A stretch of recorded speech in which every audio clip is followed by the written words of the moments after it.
ಬಳಪ ಹಿಡಿದ ಭಗವಂತ ಇರುತ್ತಾನೆ ನಮ ಸುತ್ತ ಅವತಾರ ನಾನಾ ರೂಪವೋ ಹಣೆ ಬರಹ ತಿದ್ದಿ ಬರೆಯಲು ಕತ್ತಲೆಯಿಂದ ಬಂತ ನಮ್ಮ ಕೈಯ ಹಿಡಿಯುತ್ತ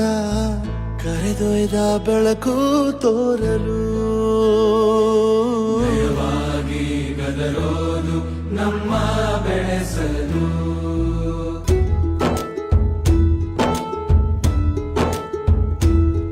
ಭಾಷೆ ಅಮೃತ ಕುಡಿಸೋ ತಾಯಾಗಿ ಭಾಷೆ ಅಮೃತ ಕುಡಿಸೋ ತಾಯಾಗಿ ಭವಿಷ್ಯ ಬರೆವಂತ ತಂದೇನೋ ಆಗಿ